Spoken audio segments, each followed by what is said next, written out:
It was a final countdown. Oh man, ATS is finally back, and we got the call-in show too. Yes, sir. Yes, sir. Sheesh.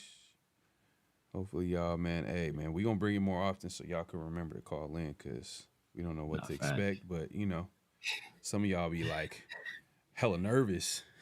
You Yeah, know what I we mean? gotta make sure it's working. We gotta make sure it's working. Remember that time? I Oh remember who yeah, it was. yeah, Man, it's yeah, like yeah, yeah, yeah, I yeah, called yeah. like 5 times. Nobody. It's Oh like, yeah, goddamn. yeah, yeah, yeah. No, we good, we good. We about to get it right. We about to get it right. Yes, sir. Yes, sir. Man, we back at it. We back at it for the second time this Around the week. shit. Around the Shield, man. Been on hiatus, man. Well, I don't know. It's all good. We gonna be back. We back today. All right, man. Don't forget to clock in, hit that like button, hit the comment, subscribe, hit that notification bell. Here we go. The silent intros have. Exactly.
We back, we back, we back.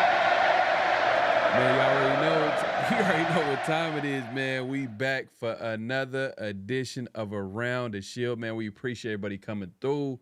So we got a great show lined up, great conversation lined up. Man, the return of Around the Shield, man. We've been on a little hiatus, a little bit here and there, but we back at it. We back at it to continue this conversation, the Raider offseason edition of this show. Obviously, we're going to talk about the draft. Well, not today. Not too much to draft. I guess we can get into some of that a little bit just because of the combine happening this week. Yeah. If you're watching this show, the replay, I think today was the linebackers, edge, pass rushers, and I think D tackles. Yeah. Pretty much the front seven. Defensive linemen. Yeah, defensive linemen and linebackers, basically. Yeah. And some of the guys that we expected to like showed out. You know, the Arvo Reese's, but Sonny Styles. I told you the other day, man. Told you, watch out for Sonny Styles, man. To me, when I seen him, when I see him run stride for stride with Amari Cooper, I was like, that's a pretty fast receiver. You know what I mean? Yeah. He's not, a linebacker, yeah. It doesn't matter. If a wide receiver is matched up with a linebacker, I'm expecting a wide receiver to win all day, every day, for him to run stride for stride. So I knew, just based off the season he was having, the way he flashed, and just watching him that game against Indiana, especially too, he showed up well. And the combine, man, his 40 time.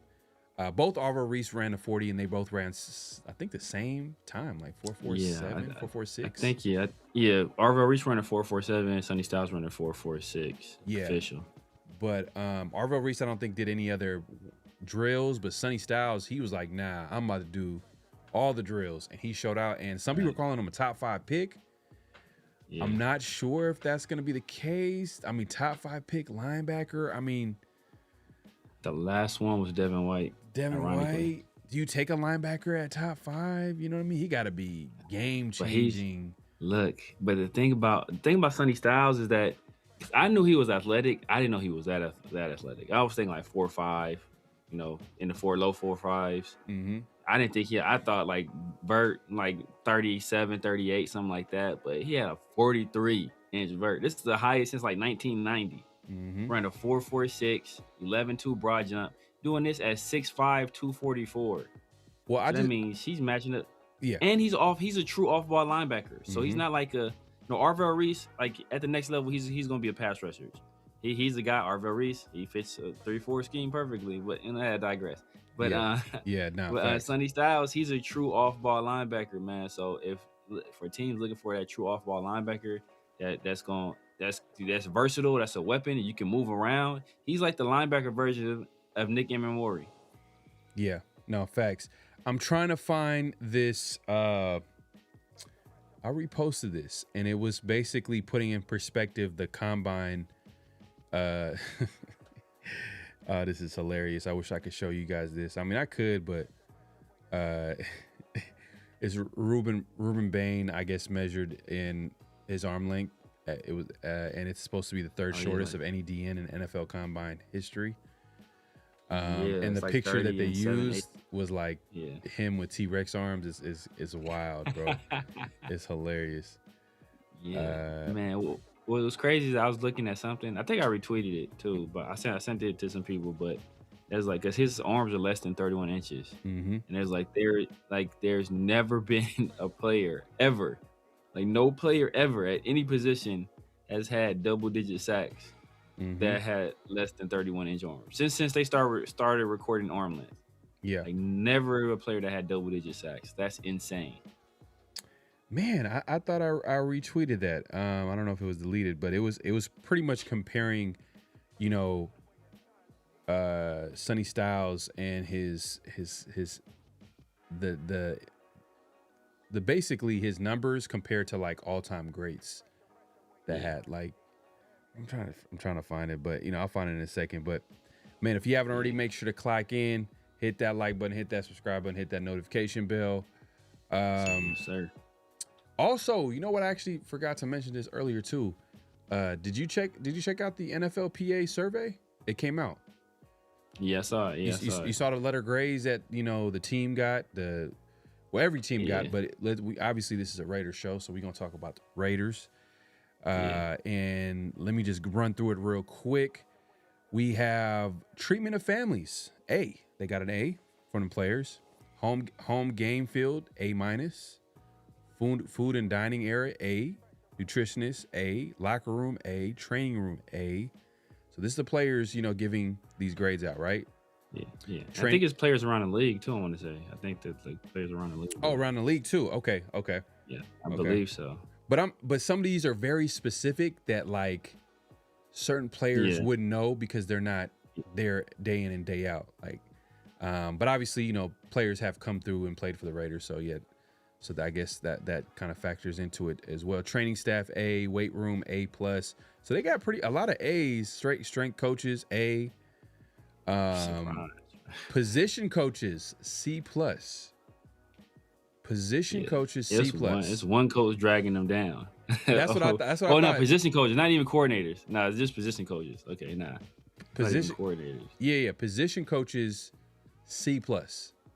And like you said, what came to mind was Brendan Carroll, so probably that brought it down a little bit. Yeah. A lot of bit. But then Rob Leonard was a D-line coach. I'm hoping that they didn't feel that way about Rob Leonard, who's now the new DC to Raiders. Yeah. But offensive coordinator F. Yeah, straight up. They said F. He got fired mid-season, so they said Chip Kelly, man, F. Like the players on the team, around the league, they F. LaShawn McCoy was also still voting on this, but no. Exactly right. But I wonder when they say that, it was just Chip, or did they factor Greg Olsen into that, or they just only factor Chip? I mean, I think if they factor both of them, it probably been a little bit higher. I'm sure the players, I think they like Greg Olsen. But you're not Chip, man. Look, you get fired, you lose your job mid-season, bro. Like, what else? What other grade you gonna give somebody? Yeah, like, yes, that's an F. Yeah. But they gave like Pete Carroll like a C+. I think they gave Patrick Graham a C. So, that was, I don't know, like how Pete Carroll get a C+. There it is. Yeah, I'm gonna try to see if I could put this on the screen for you guys to see. It might be better for you guys to see the letter grades. Give me just a second. Ownership, huh? All you people all the Mark Davis needs to sell the teams. What's ownership? So you guys can see it right here. Hopefully y'all can see it. Y'all should be able to see it like this. All right. Cool. All right. So where we at? Position coach C+. So Rob Leonard, hopefully he's not part of that grading system. Offensive coordinator Chip Kelly, not surprised there. But F is like, damn, like F. Yeah. The entire league, all the players that F. Not even to be honest with you, C is actually bad. Special teams corner C-. He did get fired. C minus. Yeah. Oh man. Raiders special teams was terrible this year. But defensive coordinator C. Patrick Graham. Yep, out of here. That's tough. Team travel, they got a B. Head coach C+. Pete Carroll still got love, so I think he got that. Exactly, He's still. Yeah, but see, that's thing is, look, but think about it. Think about it like this. This team got a whole bunch of Pete Carroll guys on there. A whole bunch of Pete Carroll guys. He was like, look, these grades coming out. Yeah. You know what to do when it comes to Chip Kelly. You know what to do. Yeah. Yeah. So general manager A-, team ownership A. Like that. I like both of those. I like that finish. So the Raiders have a lot going for themselves. I mean, like the players, they feel the ownership is on point. The general manager, they like the general manager. It's just when we start going into coaches, and this is all based off last year. So it's not about Clint Kubiak and everybody that's coming in this year. It's about last year, and I mean, all those guys for the most part are gone. To be honest with you, so they're all gone. Every single one of them, except Robbie and Joe Woods. But it's like it's funny, we did keep a few position coaches. Like I think like Luke Steckles, he's still around, right? So far. Luke Steckles, I think he might still be the tight ends coach. Yep. Okay, he stuck around. That's one coach we were speculating might stay around, and especially you. I was like, look, we wait and see because Dylan McCullough. Well, I guess Dylan McCullough ended up taking another job, so that's why he wasn't actually fired. He just took a job elsewhere. Mm-hmm. Ironically, because the Chiefs caused that. Chiefs low-key sniped us for him. Yeah. It is what it is, man. These are the grades. They come out every year. It's always interesting to see how the players feel. This is how they truly feel. So it's all like I can believe this is how the league feels with the players. I can believe this because they're not, at the end of the day, like I don't think any player is going to come out and say, "Oh, I hate this is," because they're not trying to burn any bridges. Yeah. But it's kind of interesting to see these grades sometimes. I remember, I think last year was funny when I think the Jets ownership got a really bad grade, and the Jets owner was kind of like salty about it. Woody Johnson. Yeah, Woody Johnson. Remember, I think we talked about it last offseason. It was kind of funny. Yeah, it is what it is. But yeah, man. Ownership. Hey, all you Mark Davis haters. Hey, he's from the players. So all you people, he ain't trying to win. He ain't trying. If he wasn't trying to win, or if he wasn't taking care of his players, this is the place where they let you know. Completely anonymous. This is the place they're gonna say it. Yeah. So obviously, how y'all feel about Mark Davis is not how the players in the organization feel about Mark Davis. Yeah. Nah, facts. Oh, by the way, we if you guys were watching the countdown, or you know how we we're backstage just chopping it up. The call-in number. This is a call-in show, so we'll put the number in here. So if you guys want to call in, chop it up, and talk about the Raiders offseason so far, what's to come, all that good stuff, anything that you like, don't like, all that good stuff, call in, man. Chop it up, man. We appreciate different perspectives, so definitely call in and let us know what your thoughts on everything is. Let me put up the number here. Just had it up. I don't know what happened. Here we go, right there. Boom, like there. It says, I put it in bright yellow so y'all can see it, man. So it pop right there. I know some people are not fans of yellow, that's but the signature Pharaoh color. Man, the yellow, the yellow, man. I'm trying color. to make it like it's like a dark yellow. It's not like a you know what I mean. But you can relate. I mean, you're a Laker fan. You know, yellow and purple, right? Yellow. You know. It's gold. Gold. Oh, it's gold. Okay. It's not yellow. Okay. Yeah, I heard that's a team. Like, it's the term. Like, if teams have like yellow, they don't use the term yellow because like it's associated with being cowardly. So every time, like everybody, they always say, like, even Packers fans, it's the green and gold. The Lakers is purple and gold. Like, they never say yellow. So I said dark. So I'm gonna, you know what? Just because you said that, I'm about to change this shit because you ain't gonna play me like that, man. Come on, man. No, but that's a legit heard that. Like, that's a legit thing. Like, if you think about it, no team says yellow for their uniform. I never knew that. Yeah, I never knew that's like, think about that. Like, no team, even the Packers. Like, the Packers is clearly it's yellow. It's green. It's the green and gold. Lakers purple and gold. You know. Yep. Yes, sir. Call in number is 856-209-5978. Again, the number is 856-209-5978. The phone lines are open. Call in if you have any thoughts about the Raiders, the off season. We've been saying we're going to be doing this call-in show for a minute. So now, hey, you guys should expect it every Thursday for the most part. That's when we'll try to. We want to talk to Raider Nation at the end of the day. We always chop it up with y'all, especially in the chat and all that good stuff. But yeah, definitely hit up the number 856-209-5978 is the number to call for the call-in show. But I was gonna say, there's still running backs, quarterbacks, wide receivers, corners, offensive line left as far as the combine goes. We're gonna keep an eye on that. I think tomorrow was tight ends and DBs. Okay, that's gonna be interesting to see. I want to see how the DBs run because we might grab a safety. You know what I mean? Like, we might grab a safety at some point in the draft. Nickel corner. We need that. Nickel corner. Yeah, that's true. We do need it. We need a nickel corner for sure. But another thing too, Clint Kubiak, he was able to talk to the media during the combine, and he had some interesting things to say. I mean, the fact that, like, the Raiders are going to be going to a 3-4. He talked about the offensive line. It seemed like he kind of was it almost kind of implied that he was okay with what the Raiders had at in the offensive line room. So makes you think, like, are they about to go another year again of not drafting or not adding any new of substance, like, and not adding another offensive lineman, some talent in that room? Like, I know he was, like, very, you know, complimentary of JPJ and, you know, and some of the guys in the room, but still, it's kind of like, I don't know if I should believe what you're saying here, because the way the question was asked, it kind of put him on the spot. So it's not like he's gonna say anything bad about the, you know, the players that he's trying to see what he has on the team. So I don't think he wants to, you know, mess that whole situation up. But I think we all know they should add some talent to that room, especially with some of the guys that might be available in free agency. But yeah, what was your take on Clint Kubiak and what he had to say the other day?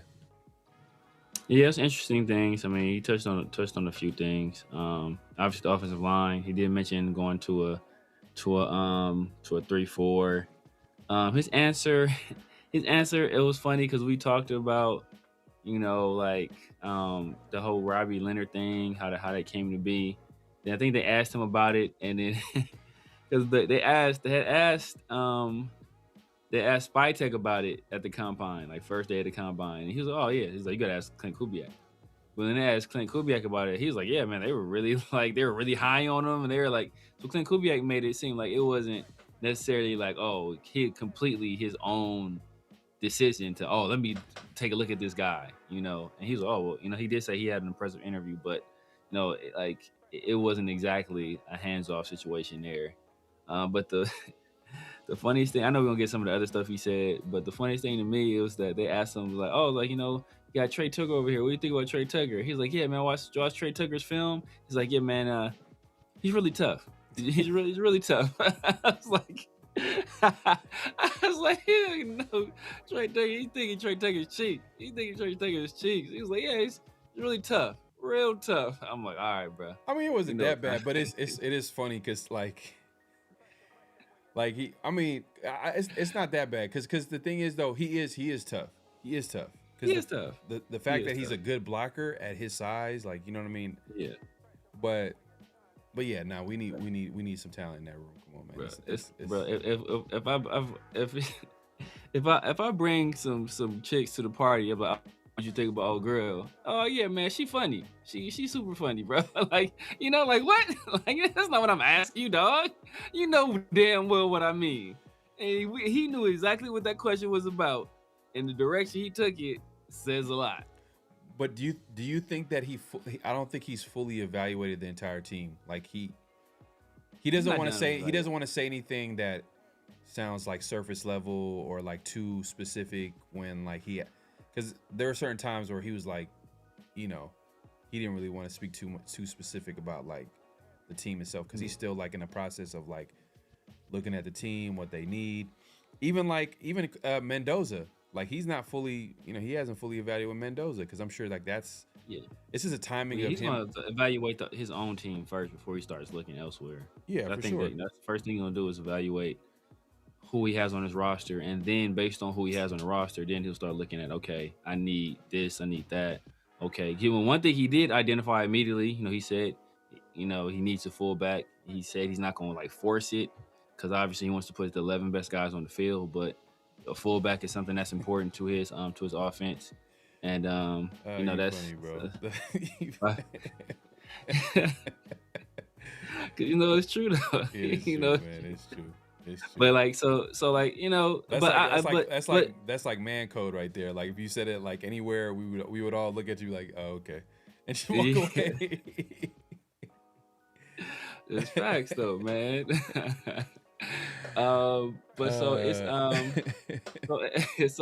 it's like but I think the thing about Kubiak is like he's not a guy that's like super, I won't say he's very like matter of fact.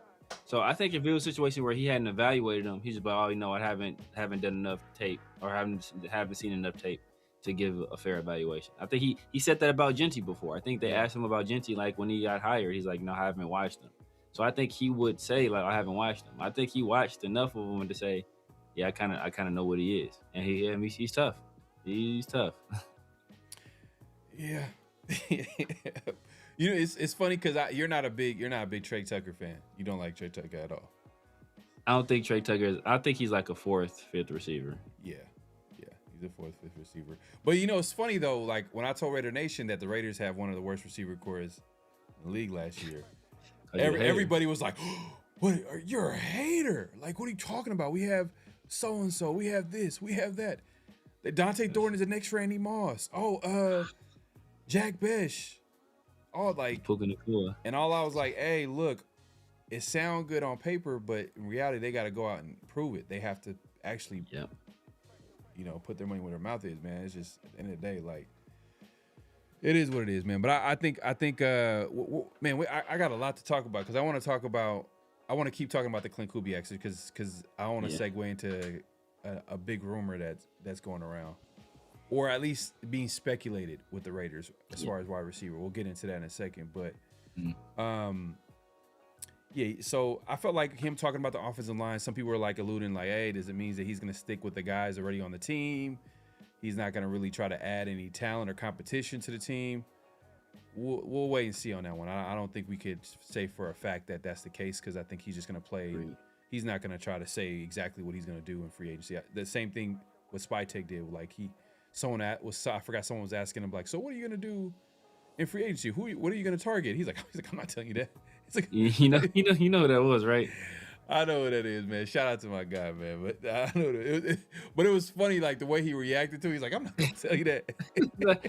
It was one of those questions like it's one of those things like you didn't prepare for the test. That's what it look like. Like teacher's like, "So what you like?" Or you didn't do the homework. It's like, what you think about the book? Oh man, it was a good book. It was a good book. Like, bro, that's not the question you asked. Like, that's not my first question. It's like, oh, who are you drafting? Like, no, but it's tough though. Like, you know, in them type of situations, you gotta find ways to like be slick with your questions to get an answer where you could try to like, oh, okay, talk about later on. You know what I mean? Like, it's not as easy as it looks. Like, I think. Well, because you actually have to ask process questions. You have to understand the media. Like anybody that's been doing this long enough, they know GMs are going to give you GM speak most of the time. But or anybody that's interviewed anybody, right? Like what you want to do is ask them the questions that lets them talk about what they like to do. And so like you ask a process question. I ask a process, hey, when you were in Tampa Bay, you guys were able to get Bucky Irving in the 5th round. Like how were you able to identify a player of that caliber so late in the draft? And then they can go into like a process. Oh, well, no, part of my evaluation is doing this, and this, and I do that, and that. Or a great question is always, oh, what are the most important characteristics you look for in a player? Obviously, they're gonna be like cookie cutter answer, but it's gonna give you some kind of insight. Like you go with us. Oh, when you like, oh no, in a class on a draft class like this, like kind of like when it's deep at edge and it's kind of shallow in these other positions. If guys have similar grades, do you prefer to go for the guy that's just a better player? Facts. Or do you factor in you ask questions like that allows them to add, to go into processes and then you can kind of formulate, okay, this is what makes this guy tick. Like a question like, oh, like who you draft? Like, come on, like it's just like this is a bad question. How about asking about NIL as the first question? My God.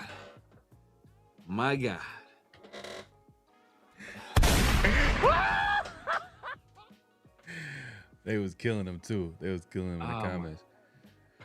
Salute, man. Appreciate everybody pulling up. Make sure to clock in. I mean, he was trying to be nice about it too. Like, yeah, man, hey. He was thinking like, bro, why you ask me this? Yeah. It was either receivers couldn't continue to get open or the QB had no time. A little bit of this, a little bit of that. Yeah, it's a little bit of both. I think there's a... Or they were open and Gino didn't see them. Some of that too. True. And that's what's hard too sometimes, like when offensive line is bad, like it's hard to evaluate everybody, but Gino's time is up. I mean, I think they asked Spytek the other day, hey, do you talk to Gino? He's like, no, I haven't talked to him. Man, if he just came out and said like, hey, why? What have to exactly. Ain't no reason. They asked Kubiak too. I think Kubiak said he talked to him briefly. And he said he knew him from in Seattle. So he gave a little bit. He was a little more politically correct with his answer. Yeah, he kept it respectful. Kubiak seemed like a nice guy. Just a nice guy. Salute, man. Appreciate you pulling up. But yeah, I thought another thing that was asked, or I think they asked about like Ashton Genty and what type of like how are they going to deploy the running backs next year Is it going to be like a workhorse situation with Ashton Genty or multiple back system? And Kubiak came out and said, yeah, it's going to be a 2-back system. So when you hear that, you're just like, you know what I mean? Hell no, to the no. I already know, Severe, you were just like, what? Like, huh? You know what I mean? Like, huh? Soldier Boy, tell him, huh? You draft a running back number 6, man, and you finding ways not to give him the rock. Like, you know, we'll see. He says 2-back system, but that means that you would have to get.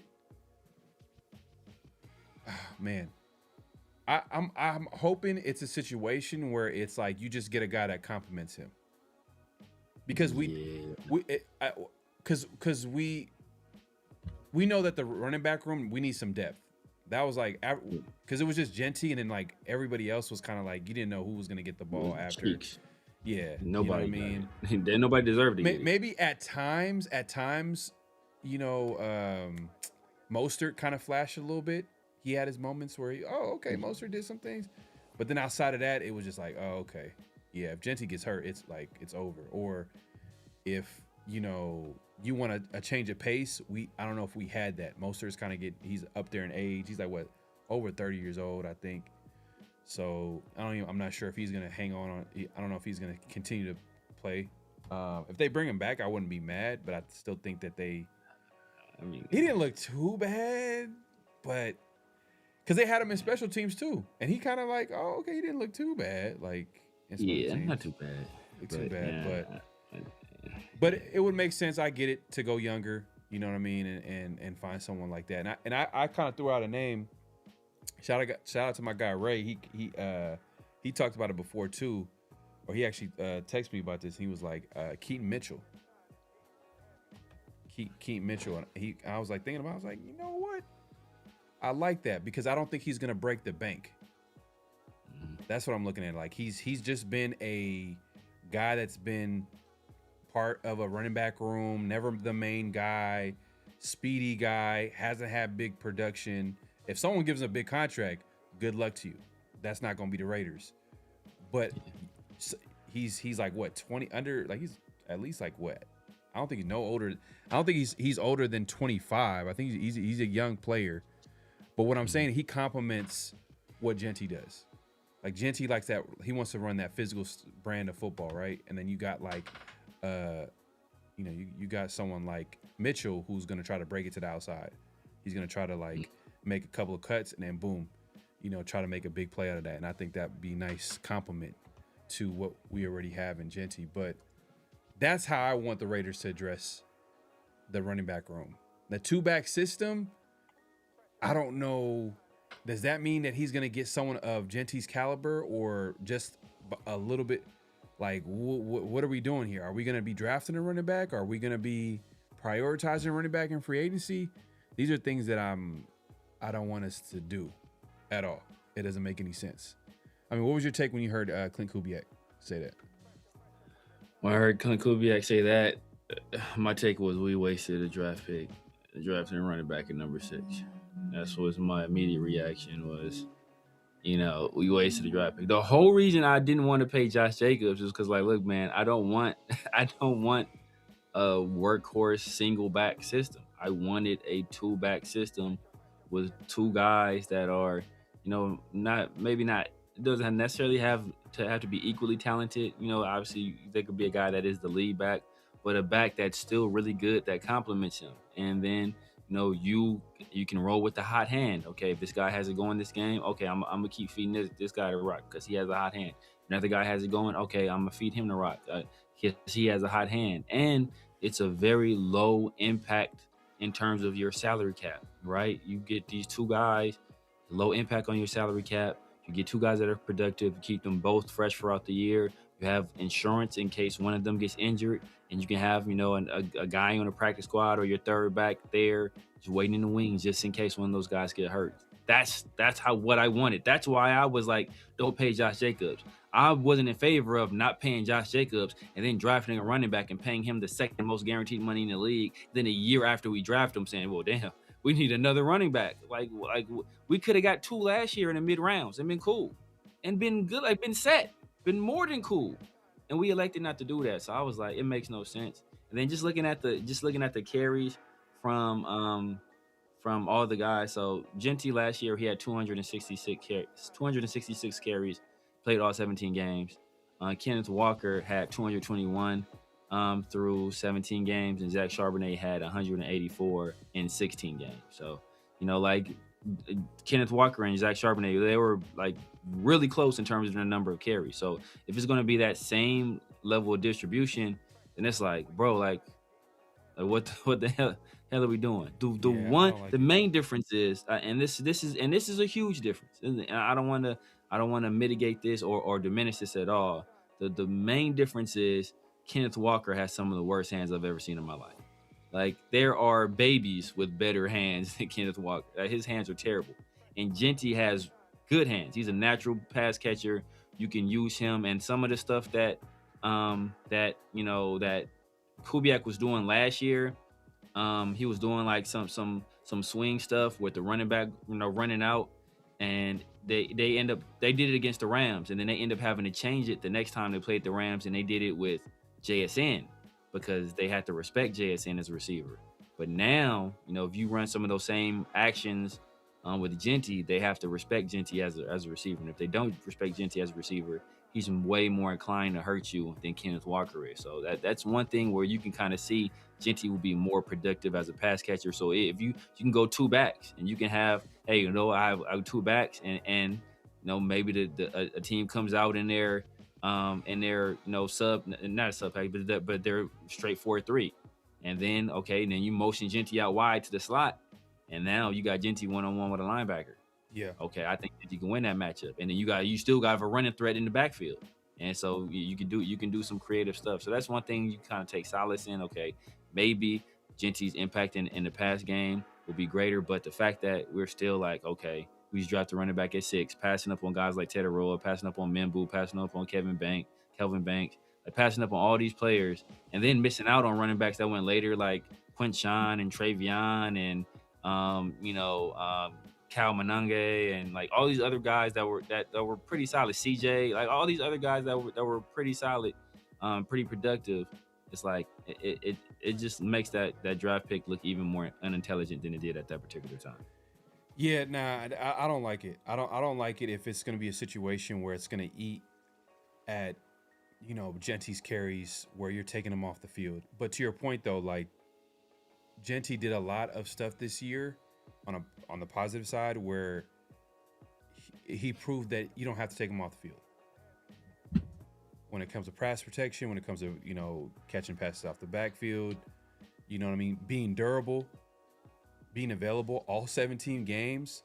So it he kind of proved that, hey, look, he could be available. He's a guy that can be counted on. But my thing is, I just don't like the idea of taking away carries away from Genty, unless like there's another back that's just as talented, if not more talented than Genty. And I don't know who's gonna be that.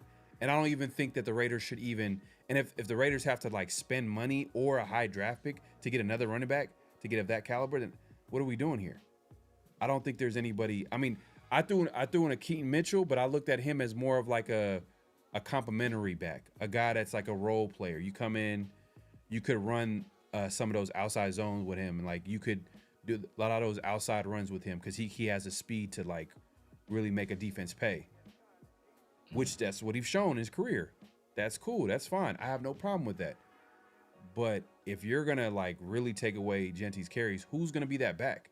Who's gonna be that second back? Are they gonna go after Kenneth Walker? Are they really about to go after Kenneth Walker? Come on now.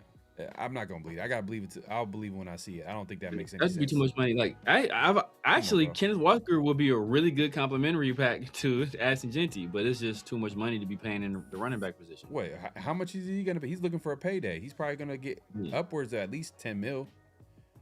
Yeah, And that's he's probably looking for like 11, 12, especially after winning Super Bowl MVP, having a pretty good year. right. Like at least 3-year deal, upwards of 10. Like, come on, let's not do that. You're already paying Genty the amount of money he's getting paid based off his rookie deal. So doesn't make any sense. I think the Kubiak thing, I can see how it's gonna be blown out of proportion just because like, and I think would you say Spytek will probably bring a lot of, you think Spytek will come into the room and be like, you know what, Kubiak, we did draft this guy number 6 overall, like But do you want that? We'll get you a back, we'll get you another back, but the majority of carries are going to be going to Genty, you know, and then we'll try to make it, you could try to make it work where you can bring in other guys in that running back room to get some carries. But at the end of the day, like, this is the guy that, you know, we drafted number 6 overall. Like, the Spytek come into to play when he in that situation. I mean, because he said it real confident too. Like, yeah, 2-back system. Like, yeah. See, the thing that's dangerous with that is that, do you want that? Do you want Spytek coming back there and kind of not necessarily dictating, but being highly suggestive about what a coach you hired because of his scheme and because of his offense, like you know, coming in there and trying to kind of dictating like what he does. Like, I think that's dangerous. Yep. I'm trying to look at what Alvin Kamara did with Kubiak there. So Alvin Kamara, when Kubiak was there, he ran the ball. Well, see, he only played 14 games. He ran the ball 228 times. You know, so you kind of I don't know. I don't remember who their other back was. Damn, who was their other back? I think he was somebody else like too. I don't remember who the other back was, but like so it's looking like he's keeping his lead back and kind of in that range. And you know, the other guy is getting a nice heavy workload as well. And you think of Alvin Kamara, you think about him as also a guy that's heavily involved in the passing game too. So he had that year, he had 68 catches in 6 games. I mean 14 games rather, 543 yards as a pass catcher. So you know, he's a guy that I don't know, man. I don't know. It just he had a more balanced approach this year when it came to running and passing. Like, it was like, obviously it was probably more passing. It's a passing league. It's probably more passing than running. But like, no, he was exactly even. He was exactly 50%? even. 50%? Is that 50? Yeah, for Kubiak? Yeah, he was exactly even. Oh, 50. I know he was damn, 50. Yeah. Oh, okay. He was exactly even in terms. So like, that's what he wants to do. So well, that's what got him a top offense in the NFL was, like, you know, all these accolades was because of how balanced he was. In years past, he was more of like a pass-heavy guy. Yeah, maybe that's because of personnel too. True. Maybe it could have been personnel because you look at the Saints, they kind of were probably built to pass. I mean, Kamara, you could say he probably run. You can run the ball. Kamara, Carr got hurt. Yeah, Carr got hurt. Yeah, Carr got hurt. But yeah, man, that's something to keep an eye on, man. Who's gonna be that second back?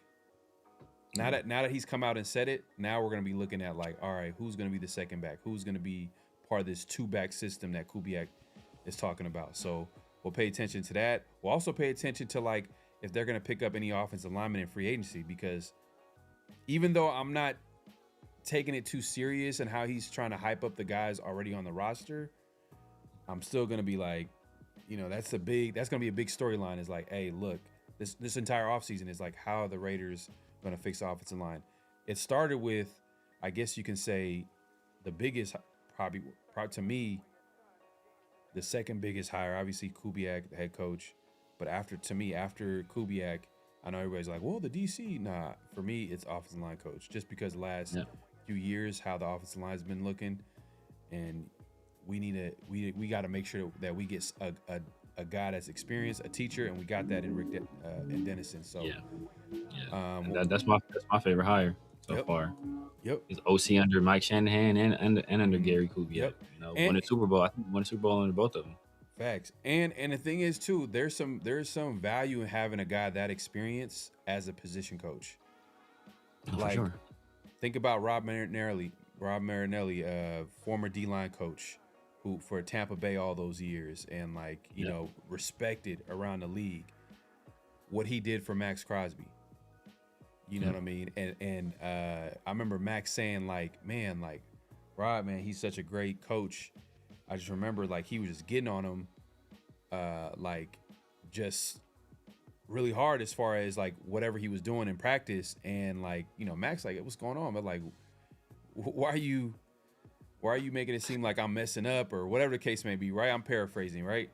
And Max was, Rod was like, you said you wanted to go to the Hall of Fame. You wanted to be a great player. This is how I coached great players. Exactly. Right. That's how I coached, you know, Warren Sapp and, you know, Simeon Rice and Javon. Like, Exactly. So having a guy like that that's experienced, that's been there, done that as a position coach, you know, I don't mind a 68-year-old position coach. I don't mind it. I don't mind that. Head coach, you know, I'm kind of, I don't know. It's different. It's a little different, you know what I mean? You know that you're right at the edge. It's not Pete Carroll edge though. It's not. We're not at Pete Carroll territory. But Not yet. 60. That's crazy. He's 68, and Pete had him by like 6-7 years. It's crazy. Ridiculous, man. Ridiculous. I'm trying to think because Tom Moore forever. Think about Tom Moore forever with the coach, right? He was a senior offensive coordinator for 10 years, but after that, he stayed on and he was just he was a offensive assistant. I like that. So I'm good with that. I'm good with that experienced guy, especially since like you think about, you talked about offensive line. He said he was solidified. He said Colton Miller is the left tackle. Bam, solidified. He's like basically everything else was fluid, right? But he gave some props to some guys, and I think like I think offensive line we definitely need upgrades. But I don't think it's as bad as it looks last year. I think there was a lot of meddling, and there's a lot of, you know, Brennan and Pete Carroll trying to reinvent the wheel and put their stamp on the team, and instead of just doing what was right by the players that they have, they tried to make people fit into, you know, they tried to make round pegs fit into square holes, and it just didn't work out. So I think if you have a more experienced guy, somebody that's been teaching this zone system for a while, and I actually think some of our guys fit the zone system well. Colton Miller, he's very athletic for a left tackle. I think he fits it well. JPJ, we see how JPJ moves. If he can just, you know, just stay healthy, I think that's a big thing for him. Even Jordan Meredith, he's a little bit undersized at guard, but, you know, like that's what Denver kind of was known for, right? The guards were undersized, but they were very mobile, very smart, had great technique, worked with great pad level. I think Jordan Meredith can do that at guard. He showed that down the stretch. Now, obviously, we still need, you know, upgrade at the other guard spot, or even over Meredith if we want to. Mm-hmm. We're hoping Caleb Rogers can be a guy that can do that. If we get a legit right tackle, or if we figure that, you know, we want to kick Charles Grant out there, and if we feel he can hold down the job, then you can kick a guy like Glaze inside, where, you know, he's a little bit less of a liability than he was at right tackle. Even though he did do a solid job at right tackle as a rookie, you want to kick him inside. That maybe that fixes your guard problem right there. You have Caleb and you have Glaze, so then your entire offensive line at that point, outside of Colton Miller, you know, is fairly young. But like I said, if they find some upgrades out there, go for it. Yeah, nah, we'll see. Well, like I said, man, we do have some young pieces on the offensive line, but I still want us to add some veteran competition. I don't want us to like rely on just because we're losing. All right, we're losing. We're losing. We're not going to have a left guard. Does JPJ stay at right guard, or does he go to center? You know what I mean? I'll put him back at center. Yeah, I'll put him back at center. You put him back at center, but what's happening right now is that this is a good center draft, and we're seeing a few teams kind of releasing some centers. So there's going to be some centers available in free agency. We've kind of seen it with the Titans. I believe they released their starting center. The Commanders just recently they released their starting center as well, who has like 31 starts over the last 2 seasons. So he's experienced. He just wasn't a good fit of what they were doing with the Commanders. I believe with Kingsbury, I think they run like a gap scheme. He's more of a zone guy. Guess what? The Raiders are going to be running a zone scheme, so it might be a good fit. So what is it? Where does their new OC run? Their new OC. Who did they hire as offense coordinator? I don't remember. I know they were interviewing a few people. I know they interviewed. A few people I think he's a young guy too. Let me see. Commanders. That's a good question. Commanders, OC. Let's see who it is. David. Oh, okay. David Blow. David Blow. Oh yeah. Oh, okay. Yeah. Yeah. I remember now. So he might have been the QB coach. Yeah, I remember I was thinking there was going to be a bigger name than that, but yeah. They gave him a promotion. Yeah, they gave him a promotion. So he was the QB coach and they gave him a promotion. But I remember them interviewing a few offensive coordinator candidates. So I guess they went in-house with it. But yeah, I think my guy Raider Nation 510, man, appreciate you pulling up. I guess it's a good segue, man. He says Brian Thomas Jr. plus Dante Thornton. Dante Thornton, I hope he has a great offseason and makes some improvements. We're going to see. Brian Thomas Jr., that's interesting because that's like a rumor, or not even a rumor. I think Dan Graziano, I think he came out for ESPN. He was like implying that, you know, the Raiders would be one of those teams interested in trading for a Brian Thomas Jr.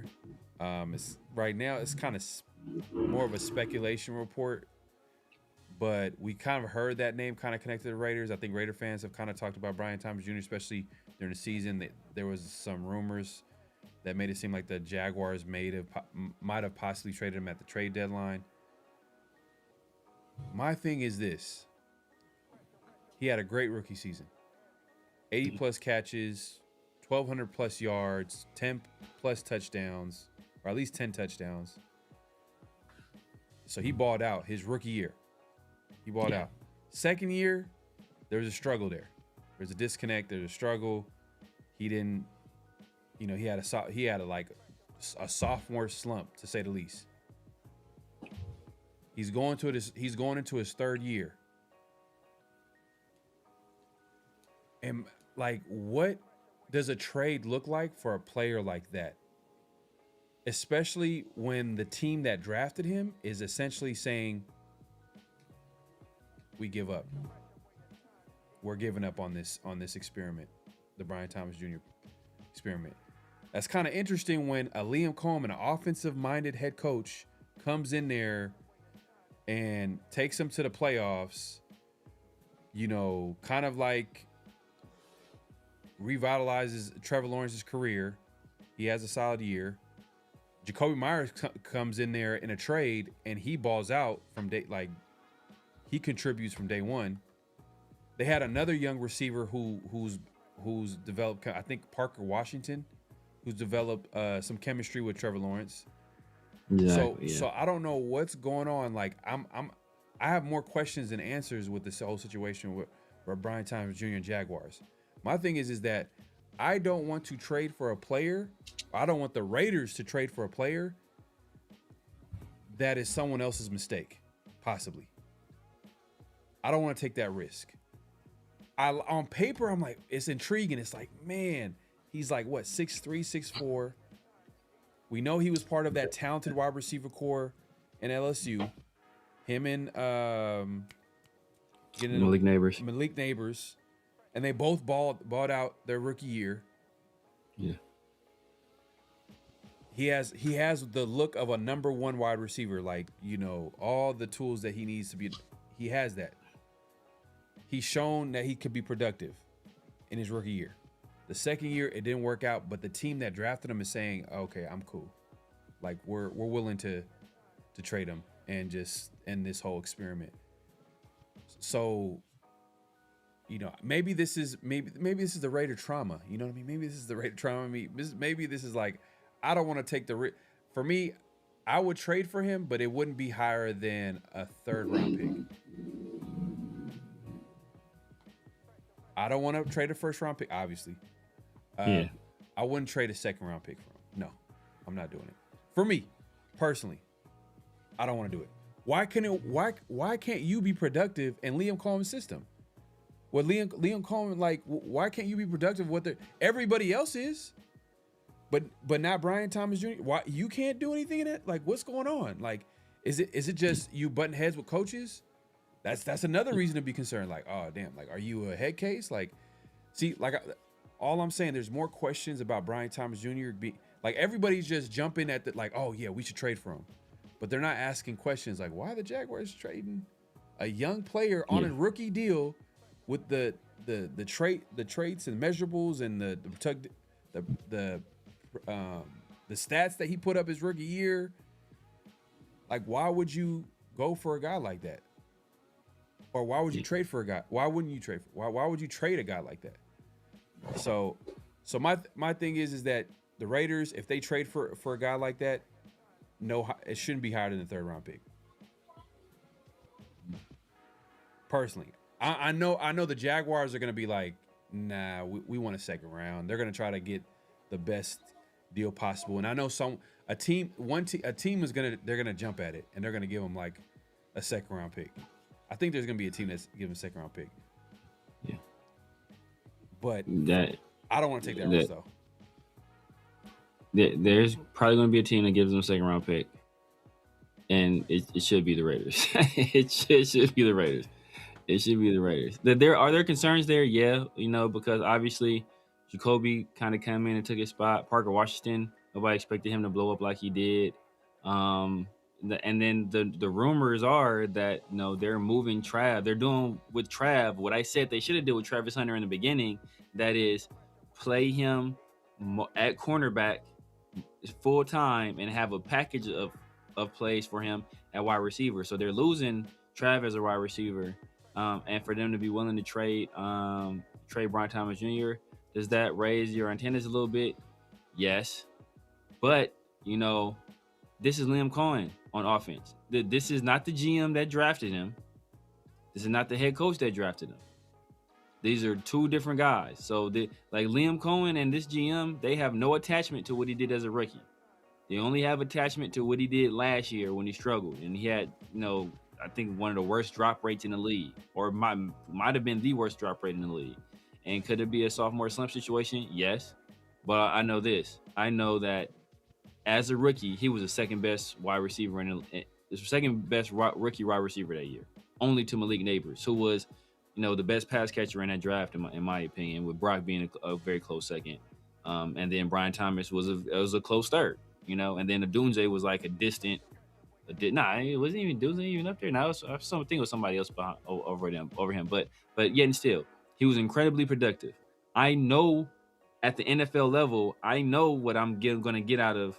I know what I could potentially get out of Brian Thomas Jr. I've seen him do it. It was there. It was clear and evident. And I think there was a case. Some people were making that he was the best wide receiver to come out of that class, and there was a legitimate case that could have been made for that. So when you have that available, and you have that available for a 2nd round pick in a free agency class that's extremely weak at wide receiver, and where you're possibly thinking about taking a wide receiver in the 2nd round anyway, like, why not do it? People were talking about paying Alec Pierce $20 million a year. Okay, I can pay Alec Pierce $20 million a year, or I can draft Brian Thomas and have him on a rookie deal for the next 3 years. Or I can take a chance and I can hope Denzel Boston is available in the 2nd round, which if he runs well, he's not going to be.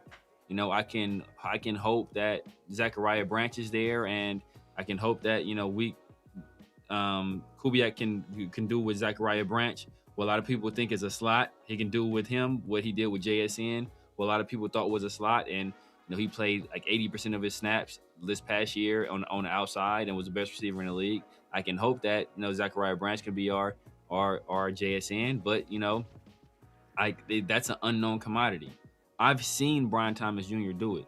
So would I be and Brian Thomas Jr., just as a prospect, he's better than anybody that we would get in the 2nd round this year anyway. Brian Thomas was legit a top 15 prospect in that class. So it's like, I'm going to be able to get this guy for a 2nd round pick and have him on a cheap deal for 3 years. I'm doing it. I'm out and put him with Fernando Mendoza. I'm doing it. Yeah, the talent is intriguing. I just don't. There's a lot of questions that I have. this is just either the Jaguars are the dumbest team in NFL history, like the dumbest team in NFL history, because they're giving away talent like that, especially a guy like Brian Thomas Jr. I think they drafted him in the first round guy, and that first round guy, Trent Baalke drafted him. Yeah, but that first round guy was able to give you 80 catches, 1,200 yards, 1,200 plus yards, 80 plus catches, and 10 touchdowns, at least 10 touchdowns. That has to have some type of like, are they either that dumb or we're missing something that is not being talked about here that might be risky for the Raiders to do, because he's bumping heads with a coaching staff. Maybe he's bumping heads with the regime there with the Jaguars, and now you want to come to Vegas, and with the new young coach in Kubiak and a young quarterback Mendoza. I feel like the Raiders got to do their due diligence. They got to figure out that whole situation. Yeah. But second round to me is I'll say third. Third is all right. Third is still a gamble. It's still a gamble. They're not doing it for a third though. It's like you're not. It's not going to happen. If you're stuck on third, they're just like, bro, we'll just keep them. I don't think they're gonna move for a third. I think second. I think they're gonna ask for it first. And they're not gonna get it. Or this. How about this? This is actually shout out to my guy May Spitfire. I think he brought it up. Saw an article saying the Raiders wanted 2 first rounders and a player for Maxx. Per some insider, whatever that means. If they traded him, you think, okay, you're just talking about the Maxx trade. But Joel, I think me and him on the same page. Maxx for Brian Thomas first and second. You're doing it. So what happens if Jaguars come calling and say, you know what, hey, we'll give you 2 firsts for Maxx and Brian Thomas. 2 first and Brian Thomas? I'm taking that. I'm taking it all day. I'm taking it. I'm taking it. I'm taking that deal. I'm taking that deal. I might take this. I'll probably take this deal too. First and the second, but where the Jaguars picking? Somewhere in the bottom of the first. They went to the playoffs last year. And then you would have to bet on them having a terrible year to follow up this year, which could, injuries happen. Well, no, but it'll be a first this year, a first and second this year. So so it would be somewhere in the 20, probably 25 to 32, somewhere around there. Because they went to the playoffs. They didn't win the playoffs. Yeah, they won a game between 20 and 32 to just play it safe. I don't know the exact, but I think it's 25 to 32. They went to the playoffs. Yeah. Did they win a playoff game? I don't remember it. Now I think they lost week 1. They lost in the so they lost. They might be 25 or 24 or something like that. But I just think that the new GM has no attachment to Brian Thomas Jr. at all, and he's thinking look, how can I mold this team in my image? And But that's so stupid. You don't just give away talent. Teams do it all the time. The Commander just cut their starting center. They teams do it all the time. I know, but then he was stuck in a system that didn't fit his skill set, and then on top of that, the draft has a whole bunch of good centers, or we don't know how it's going to turn out for them in their career, but there's some talent at the center position in the upcoming draft. So you could make sense of it, and it's a center. It's not like he's an all-pro center. It's not like he's not a center that's 21 years old and still on a rookie deal. We're not talking about that. We're talking about a veteran guy that you can easily replace something. We're talking your former first round pick and Brian Thomas Jr. is not going to get cut. He's not going to get released. No, it's not going to get rid of him. But that's my point though, is that they're not releasing him, they're trading him. Yeah. So you're getting you cut a starting center that had been a full game started every game and he played his career since his first year. Hey, then Greg says Jaguars don't have a first round pick this. They don't pick until the second. They don't, because they traded it for Trav. Bro. So not happening.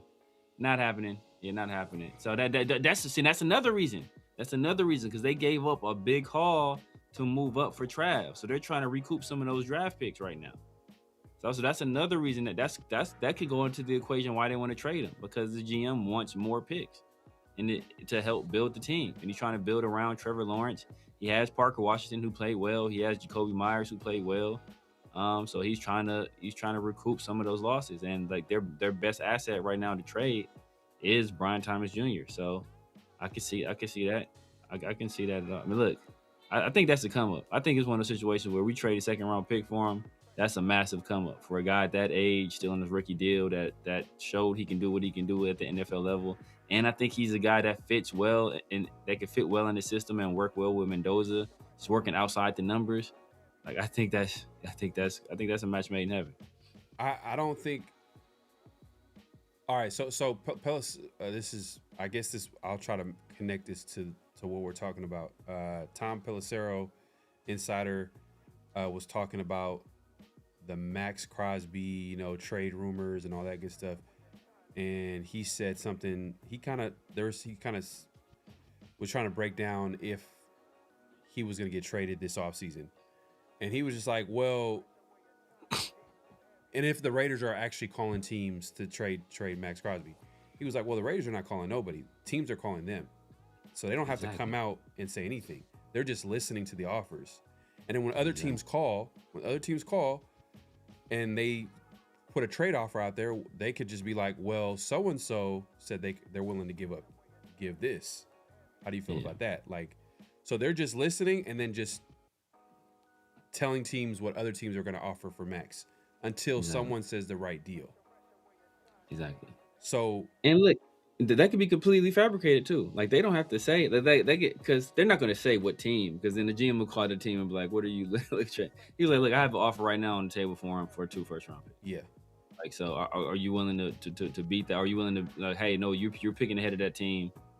Are you willing to match that trade? If not, okay, cool. Then I'm not. And it could be a complete lie, but it could be a complete lie. But that's what they're going to do. They're going to play the game, and that's why people go, "Oh, they're not trading Maxx Crosby." You heard him say it. He's not trading. Bro, what do you expect him to say? That he's going to say, he's going to make it say, "Oh my God, this is the most important player in our organization." Yeah. He is the most valuable player I've ever been around, and I would hate to lose that. He's an elite player. Mm-hmm. You don't give up on an elite player. Okay, yeah, I'm letting all you teams that's calling me, y'all better not come over here with no nonsense. Not come up here with, okay, I give you one first in the 4th round. Nah, bro, don't call me with no BS like that. This is starting at this. It's starting at 2 first. That's where I'm starting. And if you ain't willing to give that up, hey, don't call me, because there's people that are willing to give that up, and you tied up my phone lines. Right. So the Raiders are trying to maximize that's their way of indirectly trying to maximize the deal for, like, to see if they would trade him, because every player has a price, no matter how good they are. Oh, yeah. There's only like, and that's what he said in the interview too, is like there's only like maybe 20 players out of 1,800 players in the NFL that are untradeable. Like teams are not going to look to, like they're not even going to listen to an offer. But everybody else, they're going to have a price. Max is a 29-year-old, or at least he's going to turn 29 this year, year-old pass rusher. He also said he's probably not going to fetch the same offer as Micah Parsons, because Micah Parsons was like 25, 26 when he got traded. Yeah. And they're going to use that as a barometer, like, hey, look, Micah Parsons is 25 years old. He has 4 years. He's 4 years younger than Max. So they have more years of productivity that you're going to get out of Micah Parsons if he's healthy, right? So they're going to look at it from that perspective. Like Max, maybe, 3 to 4 really good years in his prime left. Yeah. You know what I mean? If it's longer than that, then it would be the exception to the rule. But that's how they're going to come at it. So if he's not going to get the same offer from Micah Parsons, or that he's not going to get the Micah Parsons trade, if the Raiders are not going to get that type of trade compensation, 2 firsts and a player, then what would make sense for Maxx Crosby? Would it be even? Is it worth it? Still, because it still would be a first-round pick. It might not. It might be 1 first-round pick, or it just might be 2 first-round picks, and that's it. I'm probably going to take the 2 first-round picks. I'm taking the 2 first-round picks. I'm taking 2 first-round picks. I would like 2 first and something else. But it might be 1. I think it's going to be 1. It's going to be 1 first-round pick. Because what did Micah go for? What did Micah get traded for? Because Micah, it's only 2 years, 2 year age difference. Hold on 1 second.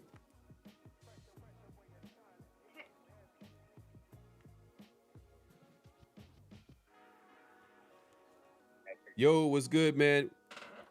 Who's name? Where you calling from? Yo, this is the coach sipping Jamba Juice.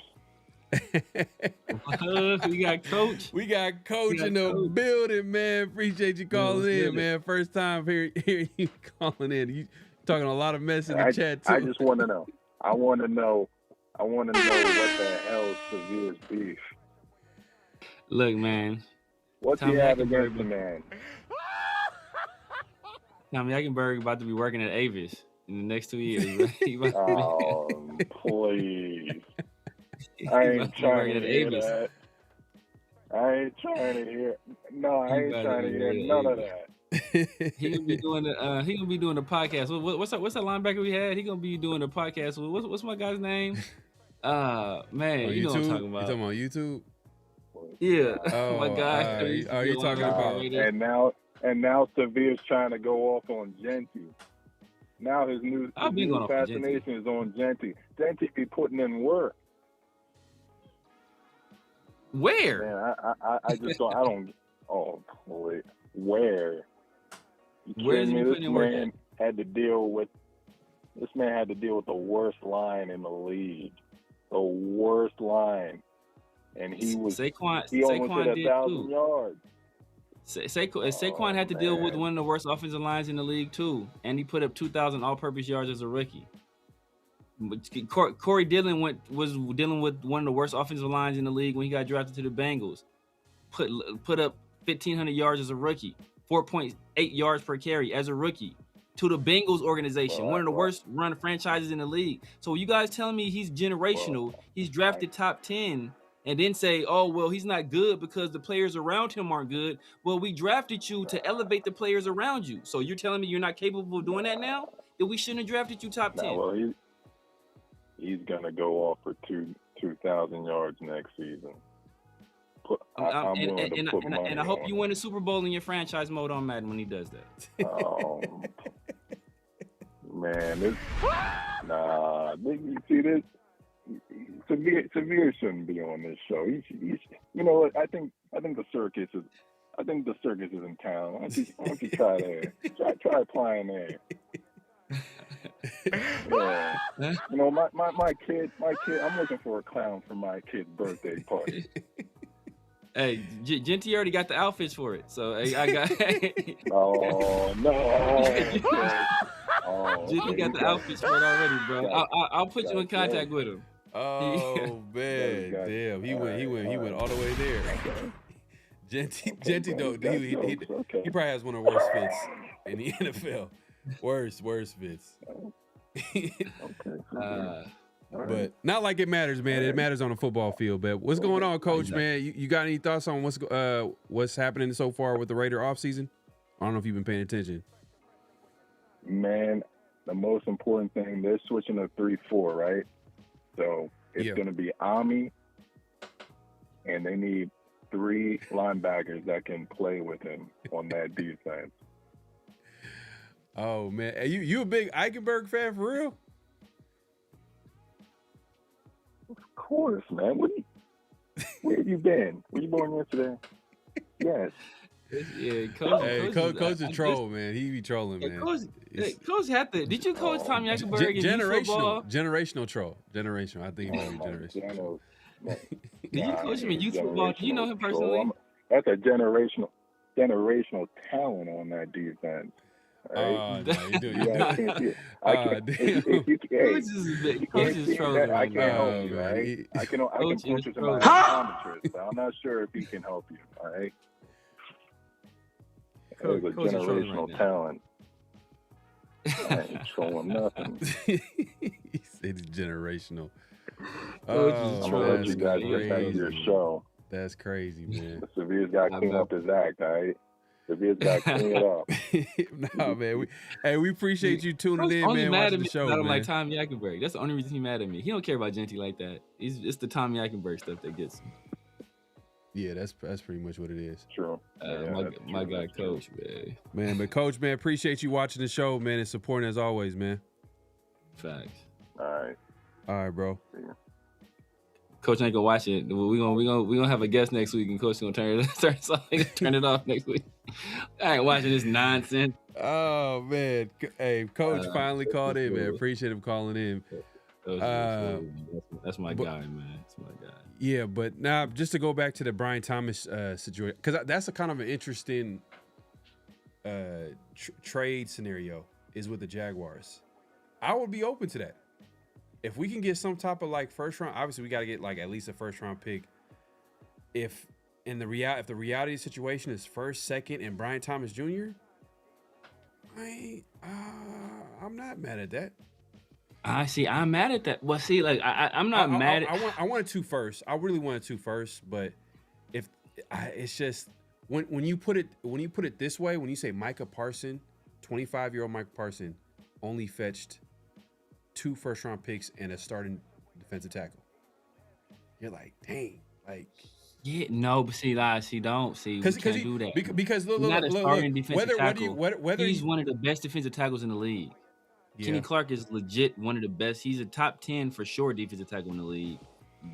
Probably like 7-ish. Okay, and you could go really. So you're saying that the trade package could have easily been 3 first-round picks for Micah Parsons. Yeah. And look, another difference is that so the age gap is only 2 years. It's only 2 years. Michael Parsons is about to turn 20. I think he's about to turn 27. About to turn 27 in May. So it's 2 years age gap.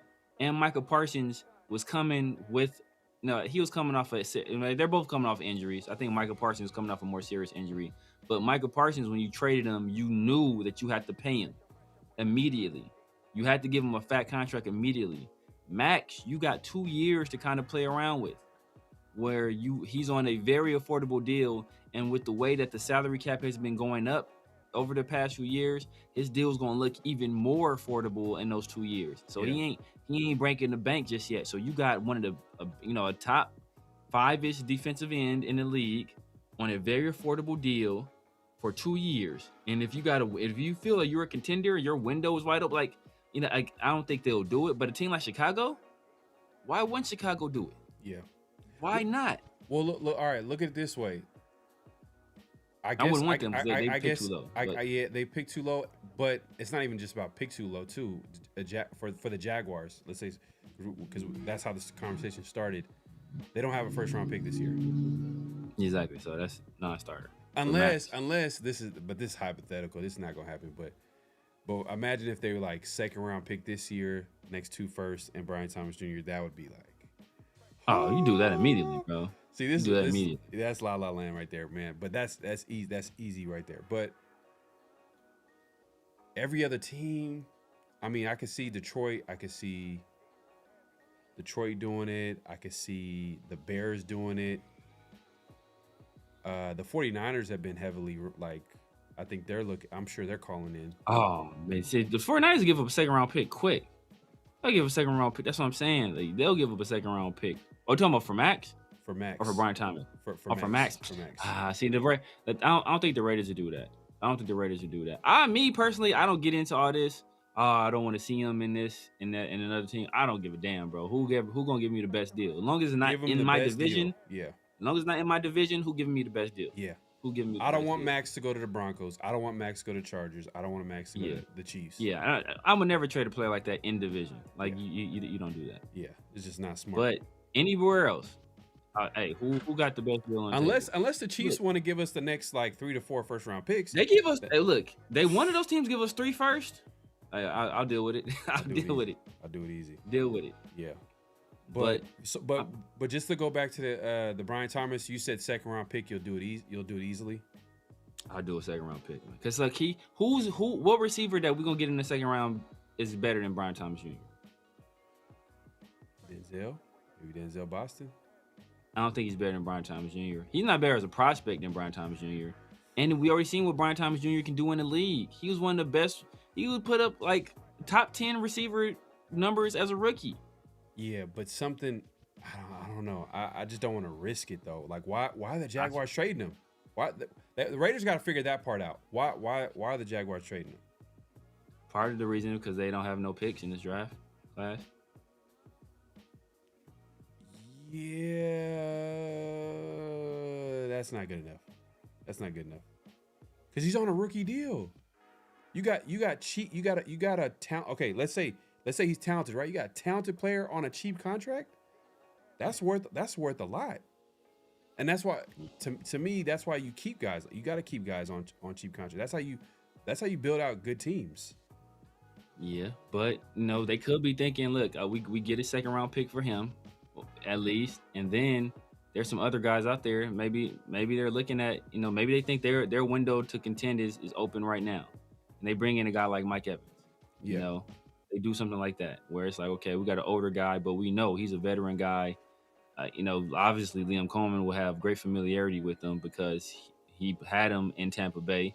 Mm-hmm. And, he doesn't have to move far because Jacksonville is not that, it's not. Florida's a big ass state, but, he's still in the state of Florida. He's very familiar with Florida as a person. So, that could be a deal that happens where, okay, you bring in a Mike Evans, you trade this guy for a second round pick, and you add something somewhere else. Maybe you add on the defensive side of the ball. Maybe you add a tight end, you do something like that, so where they're like, look, I'm losing this young guy, but I think I have a window right now to win. Yeah. And if they feel that window's open right now, they strike while they just saw what Seattle was able to do. And it was wide open. It was wide open. Yeah, man. Well, we'll see how it shakes out. I mean, there's a few teams that's connected to Brian Thomas Jr. And right now it's kind of speculation. Dan Graziano, he just connected the dots with teams that need a wide receiver, outside receiver specifically, an ex-wide receiver, a number one wide receiver, guy that with that level, that potential, we don't have that on the roster. Dante Thornton is not that. Jack Besh is not that. Trey Tucker is not that. If nobody's that on the Raiders roster. And he immediately puts those guys in their roles. Yep. Okay, you got Brian Thomas Jr. on outside. Okay, you can let Jack Besh be the slot guy, be the kind of the move around wide receiver, and you can do him like Brian Thomas Jr. and Brock with Mendoza. Q said on his mention on Locked On Raiders that Brian Thomas doesn't like running routes over the middle. You see, but guess what? Fernando Mendoza doesn't throw the ball over the middle of the field either. So that's a match made in heaven. Fernando Mendoza doesn't attack the middle of the field at all.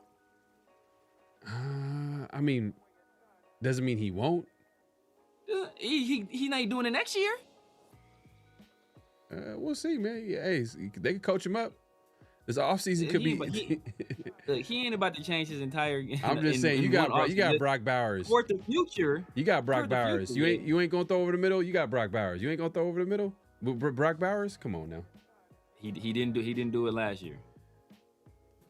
We'll see, man. We'll see, man. But we appreciate everybody coming through. Make sure to clock in.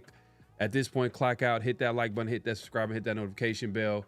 Man, hey, we're gonna do this every Thursday. Y'all was shy today. Y'all scared to call in. It's all good. We'll be doing this. Typically, we'll do it every Thursday. Call-in shows or every other Thursday. We'll try to figure it out because especially when we have a guest, it might be a little bit too much. But we want to hear from Raider Nation. Salute to Coach calling in and chopping it up, man. We appreciate everybody supporting the show. Just make sure to clock in. At this point, clock out. Hit that like button. Hit that subscribe. And hit that notification bell. And we'll be back next week. 50-50 show Tuesday. Definitely tune in. The combine ain't over. So tomorrow's going to be tight ends and DBs. Saturday, I think that's where everybody's going to be paying attention a lot. You know what I mean? Just because it's going to be the marquee skill positions, guys like the quarterbacks, the wide receivers, the running backs. They're all going to run and do all their drills. So that's going to be, everybody's going to be paying attention to that. Yeah. I guess he's not. That's a vertical route. A seam route is vertical route. That's not like over the middle of the field. Are you talking about intermediate part of the field, like short to intermediate? Yeah. Brian Thomas Jr. will run a seam route. Like it's like he's talking about like digs and shallow crossers and stuff like that, where you got a chance of running head first into a linebacker. Well, you gotta hang into the pocket a little bit longer, like. Yeah, well, I'm talking about Brian Thomas will run a seam route. Like the seam route is just a route up the seam. Like that's a vertical route. Like I'm talking about like digs and crossers and ends and stuff like that. Like that's the stuff they saying Brian Thomas don't want to run. Like he'll have him wide open and he won't throw him the ball. He'll have Brock. Well, he'll look dead at Brock and I'm gonna throw this deep curl. Nah, for sure, man. Hey, man, we appreciate everybody coming through, man. Severe, let the people know where they can find you, what to look forward to, all that good stuff. You guys know what it is, man. The Severe Raider here on YouTube, Snapchat, TikTok, X, IG, everywhere. The Severe Raider, man. Holla at your boy. Tuesdays and Thursdays with my guy, PharoahNFL, 50-50 show and Around the Shield, man. Appreciate you guys tuning in. We're going to keep this thing going. Appreciate it. Appreciate Coach Colin, man. Appreciate you calling, repping for your godson, Tommy Eichenberg, man. I appreciate you. And then obviously Sundays and Wednesdays with my guys, Chris from Protect the Shield and 805 Raider. Raider War Room. Make sure you tap in with those guys as well. Anybody gonna be in the Pittsburgh area for the draft, holla at me. And man, it's a lot of people. Like I said before, I got probably like 40% of the people watching the video right now, probably on both channels. I don't know what Pharaoh's analytics are, but 40% of the people watching the video right now are not subscribed. Just take a quick second, hit that subscribe button, man. Hit the subscribe button. I'm like 150 away from 2,000. So just hit the subscribe button. Definitely hit the like button and subscribe. Get my guy to 2,000. You know what I mean? Make sure to do that, man. Make sure to clock in, man. We're going live on both our channels, but hey, everybody watching on my channel, definitely head over. If you ain't subscribed to Severe already, definitely go ahead and do that. Obviously, everybody watching on this channel, definitely subscribe. Get this man to 2,000. That's a big number, so definitely support my guy. Money Chuck says, Severe Pharaoh, now that we're running 3-4, are we willing to overpay Tariq Woolen and Devin Lloyd? Not Reek, maybe Devin Lloyd, but not Reek though. Yeah, Tariq kind of been he had issues with Pete Carroll. He was getting benched with Pete Carroll as the head coach. Yeah, remember they was talking about trading him this year. Remember they were like pushing. Remember they were like shopping him. Yeah, and that's what I'm saying, brother. You never know what's going on. They were shopping Tariq Woolen. I think the Raiders should re-sign old boy Stokes. Eric Stokes. He kind of did his thing. He kind of like showed out this year. I mean, he didn't have like crazy numbers, but he was steady. And then you got a Darian Porter who, for whatever reason, wasn't starting every game in a terrible year like this, but he's gonna have an opportunity to start next year. And I think they gave this dude a C+. They gave this motherfucker a C+ doing. Come on, man. Man, it is what it is, man. But hey, man, make sure, like I said, make sure to clock in at this point, clock out, hit that like button, hit that subscribe, hit the notification bell. You can find me everywhere, PharoahNFL, all over social media. Obviously, subscribe to the channel if you haven't already, and then follow us on Around the Shield on X and on IG. Go ahead and do so. We appreciate the support. You get all the latest Raiders good stuff on that on those social media pages. Always take the jump to other channels. Hey, yeah, man. Appreciate it, man. Hey, man. Humber. Hey, bro. Appreciate you, my guy. Appreciate you, bro. And real quick, man, we mention it from time to time. We don't always mention it, but if you guys have some, for our other show, if you guys have some notable quotables or some flags on the play, make sure you send it to Around the Shield or send it to Pharaoh or send it to myself. If you guys have any, for me personally, maybe Pharaoh too, if you guys have any prospects that you guys like in this upcoming draft, it could be a high round. I mean, obviously, probably not first round picks. I know everybody's just locked in on Mendoza, but if it's some guys you think in the second round or late round sleepers, just like send them my way, man. Because I'm always looking for some guys to highlight, man. Like usually the chat they be coming up with some names. That like okay, I check them out, man. And it's a lot of times it's some pretty good players. So make sure y'all send them our way. Greg, you talking about Jacob Rodriguez? I think it's a linebacker that everybody's kind of like. He's one of those linebackers people. Yeah, Texas Tech. Yeah. I wouldn't be mad at that. This is a linebacker draft, so Raiders should probably grab one of them. And especially if they're moving to a 3-4, they're gonna need some. They're definitely gonna need some linebackers for sure. They're gonna need another guy. They're gonna keep Maxx, especially, or lose Maxx. They're gonna need some. They need edge rushers. He said Jake Golday from and then the linebacker from TCU. Oh, the linebacker from TCU. I know he's talking about too. I forget his name. Damn. I know he's talking about too. But yeah, I'm gonna see this. That's perfect right now. I'm gonna check those guys out when we done with the show. Okay. I'm just another DJ. This fool. My IG's full of flags on a play. Hey. Hey man, hey, but we like I said, we appreciate everybody coming through, man. Clock in, clock out, hit the like button, hit the subscribe, hit the notification bell, man. We'll be back at the next week 50-50 show. Make sure to pay attention to this combine. We're gonna be talking about it next week. I'm sure there's gonna be guys that's gonna flash this weekend. Caleb Banks is another dude too, defensive tackle. He had a nice little 40 time. Like he's a guy that was hurt last year, super talented, 6'6". 300 and something pounds, could be like a nose tackle maybe, especially Raiders moving to a 3-4, that's what we didn't really get into that conversation a little bit. We kind of like moved past that, but the Raiders are going to be moving to a 3-4. So then there's going to be personnel thing, they're going to be like new personnel. Who's going to stay on? Who are the Raiders going to be targeting this off season? So that's something to pay attention to. We're going to continue that conversation next week on the 50-50 show. But yeah, man, any last thoughts, Severe, before we head out? Nah, man. Like we said, man, make sure y'all, make sure y'all like the video, hype the video, comment and subscribe, man. Appreciate everybody that tuned in today, and see y'all on Tuesday. All right, y'all. We'll see y'all next week. Peace.